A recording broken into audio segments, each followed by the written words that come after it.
Good morning, the chairpersons, my seniors, my colleagues, and my juniors, all the present and students of Medical College Bengal. This is my proud privilege to be here on stage as an alumni of this prestigious institute. I was MBBS, I passed MBBS from this institute, passed MS Ortho from this institute, and I taught for 2 years in this institute as well. So it's after 2010 and I to address a few scientific informations. First of all, I have to pay my homage to Professor K.K. Ghosh, who was the head of the department and chairman of the surgery department of our college, and his son, Professor T.K. Ghosh, our teachers. I pray for his good health. Now let us start the session. The topic is very vast.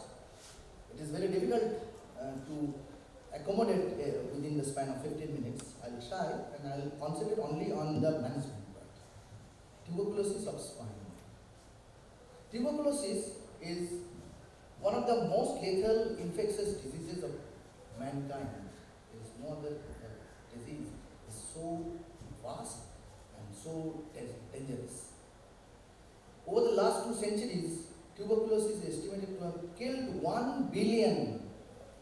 I reiterate, 1 billion people in this world.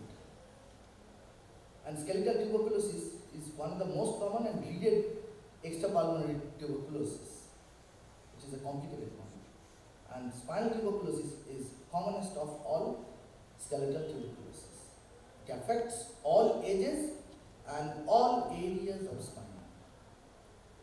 Now, if we think what are the sites of spine which is affected by tuberculosis, the Cleveland series in 1942 shows that commonest vertebra is D11, but Hodgson series from Hong Kong, they showed that its commonest vertebra is L1. And different studies and different meta-analysis shows the commonest area is broadly dorsolumbar, followed by dorsal, and lumbar, cervical, and cervical-dorsal. The average number of vertebrae involved is 3.4, and in 40% of cases, more than 1 vertebra is involved. And in 7% of cases, there are skip lesions. That means one lesion, and the paradiscal one, just near the knees. Paradiscal area is the commonest area in a vertebra involved, followed by central, here, and then anterior and posterior limbs, and rarest is at facets. Posterior area involved, which is rare, is about 10%. Let's go directly into the symptoms. I will skip on pathology and other pathophysiology. The symptoms of spinal tuberculosis starts with backache, then weight loss, malaise, you all know, fever, night cry, and night sweat. And clinical signs of spinal tuberculosis are local tenderness on the spine, muscle spasm, restricted motion, tuberculous abscess, sinus, and deformity like gibbus, kyphosis, and rarely scoliosis. And last but not the least, the neurological complications, because we have to deal with the spinal cord and nerve roots in spine. Now coming to the management of spinal tuberculosis, we will start with the investigation. These are the common investigations, but these are the non-specific ones. These investigations are non-specific one, BCTC, SRCRP, you all know. And specific investigation starts with smear. Previously we used to do the Geren stent, now AR stent, which can show sometimes in pulmonary tuberculosis, sometimes tuberculous bacilli, but in skeletal tuberculosis is very difficult. Then tissue diagnosis, which is used regularly in skeletal tuberculosis, histopathological examination, and AAP culture, then AAP culture with the LJ media. And nowadays, the Lowenstein-Jensen media, as the outcome is not that good and slow, so it has backtech media. And when most modern PCR, real-time PCR, CBNAT tests, and gene expert study, we can show that resistance, especially the rifampicin resistance to tuberculosis. Now, this is the gamma interferon test, which is used in different parts of the world, but it is not very specific. The quantiferon and T-spot TB test. Then the whole blood is taken for the test, measure a sparse cell mediated immune activity by marker in tuberculosis, and it cannot help us differentiate the latent tuberculosis infection from active tuberculosis disease. Then comes the most specific and most important, is tissue diagnosis, which can be divided into histopathological examination and culture, from which we can specifically say that it is a microbiome infection. It's an invasive test, so it should be done after all non-invasive investigations. And the current recommendation for the tissue diagnosis is, it is ideal to get a tissue diagnosis if possible. Sometimes it is due to lack of facilities or due to inaccessible areas of spine, it may not be possible. But if there is a diagnostic dilemma, tissue diagnosis is a must, and empirical treatment of tuberculosis, if you have to do it, stop the TB for 72 hours, then take the sample. Sample collection for tissue diagnosis can be done directly with from the operative area, or before the operation, percutaneously, because spinal biopsy is difficult, percutaneous with CT guided needle biopsy, or transpedicular needle biopsy using CR or navigation. There is chance of USG guided deep tissue aspiration from this to their abscess, and I have already told operative system. This is the percutaneous CT guided needle biopsy. You will know how to do it, and the CT suit, and it is in the operation theatre, the transpedicular and or posterolateral needle biopsy using CR or navigation, especially in cervical spine, we use navigation. So then send it for staining, histopathology, culture, PCR, gene expert study. I have seen many surgeons do that transpedicular biopsy, but they don't write properly to the histopathologist what to do, to the pathologist, microbiologist what to do. So we have to do all these tests, or suggest all these tests. Smear examination by different methods, but it cannot identify the drug resistance. Culture. The conventional culture in LGM India takes about 6 to 8 weeks. So Bactec culture has come. It is a radiometric culture with C14 level pyruvate acid, and it is good for diagnosis of smear negative tuberculosis. It's faster. Then came MG 960 mycobacterium detection system. It's automated system, very easy but very expensive. Then MBBS system, and very recently ESP culture system has come. Now histopathology, which is the mother of all diagnostic tool. The macroscopic picture shows the yellowish white or greyish cheesy KZT material, and microscopy shows the epithelioid giant cell follicle and necrotizing granule. If you can see it, then it's done. It takes 7 to 10 days, but it cannot identify the drug resistance, which is very dangerous nowadays. Now PCR for tuberculosis is a nucleic acid amplification assay. Different types of body fluids and tissues can be used for PCR. Cultured growth can be used for possibacillary, especially possibacillary cases, and total DNA extraction followed by PCR amplification. Then finally, the gene expert study, which is used for the detection of the drug resistance. The CVNet based study, the rapid diagnostic test for tuberculosis detection as well as rifampicin resistance, and tissue specimen or abscess material can be used in this test.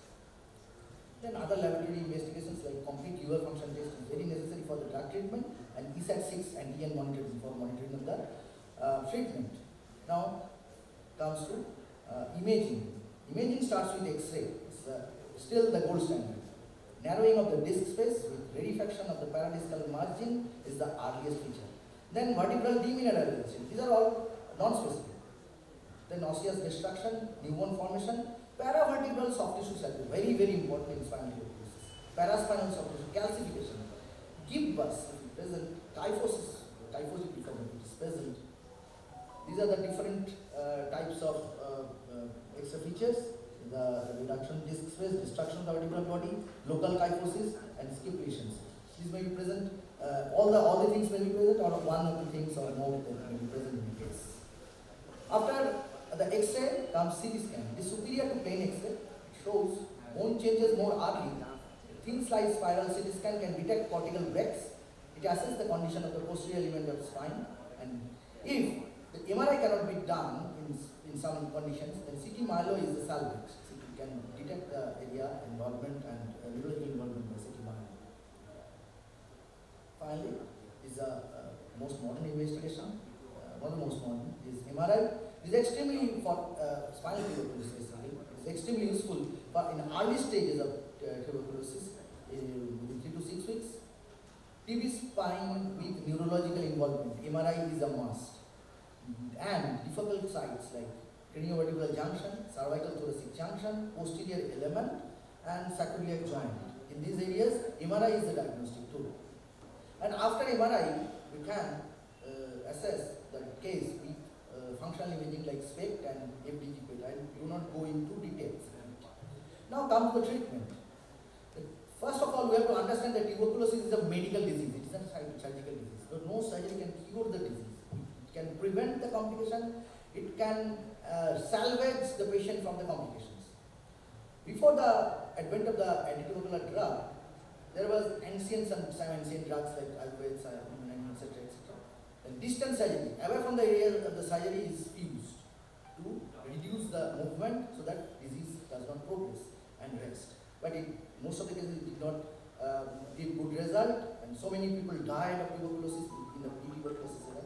Now, after the advent of the ATT in 1948 to 53 era, the anti-tuberculous chemotherapy is the mainstay of treatment. There are many drugs coming, I'll come to it. Then rest, bracing, and surgery. The mortality rate sharply declined with the advent of the anti. As examples in elevation, various studies have shown that majority of the patients with spinal tuberculosis respond very well to medical treatment. The anti-tubercular drugs, spinal tuberculosis falls under category 1, and WHO recommends 9 months of chemotherapy. But there are debate among the orthopedic surgeons, spine surgeons, and surgeons about the length of the treatment. Now these are the first line of drugs. You all know. I don't go details. But after the first line of drug, the most problem is the MDR and XDR tuberculosis. Multi-drug resistant and extended drug resistant, extremely drug resistant tuberculosis. These are the things which are the most dangerous and affecting in India especially.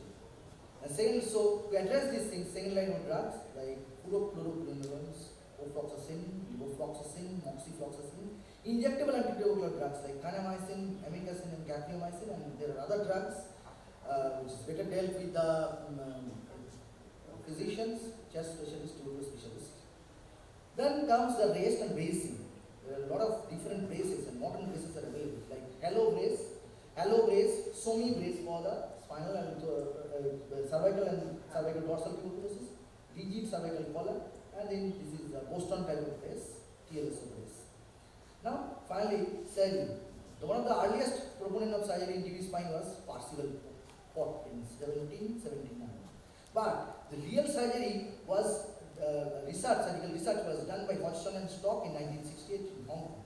And then there are a lot of different opinions, and finally in our country, Professor S.N. Puli's opinion holds good.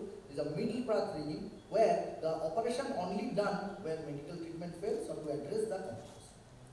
Now there are the certain indications of surgery in TB spine. Neurodeficit fails to respond in conservative therapy. Then failure to respond in chemotherapy to 3 to 6 months, after 3 to 6 months. Doubtful diagnosis, if we cannot diagnose even by histology. Recurrence of the tuberculosis, instability of the spine after healing, and late onset paralysis. And finally, the children with growing spine having signs of posterior instability. That work was done. It is a world famous work by Professor Rajshekharan from Tamil, and his paper holds good, and there are certain signs. I do not go into the details. The goals of surgery: drainage of abscess, that is not sufficient.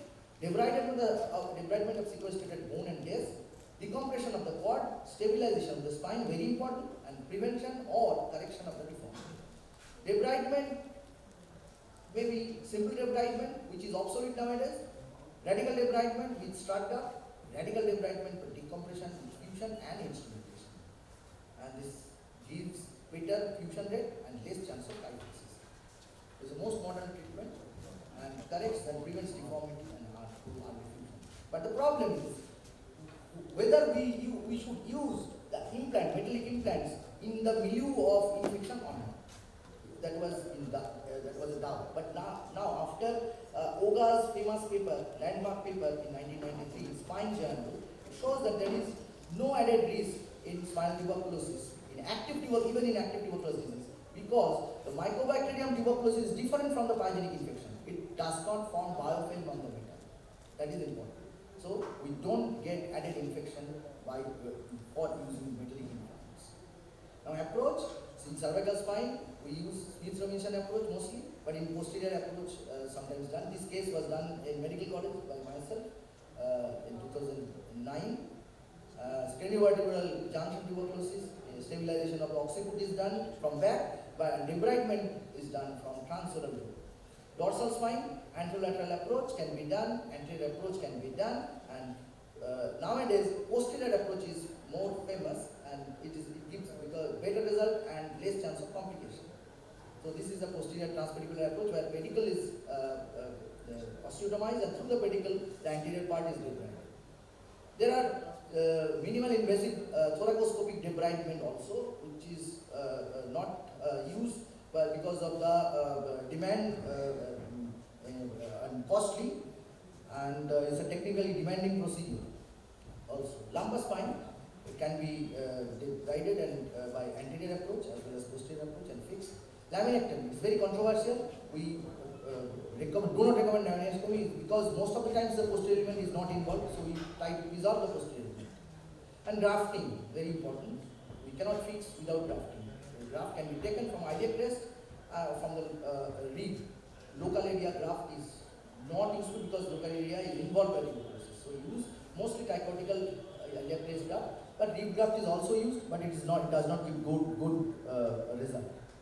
So finally, I thank all the audience and chairpersons for giving me to address this prestigious occasion. Thank you very much. Thank you, Chinmay.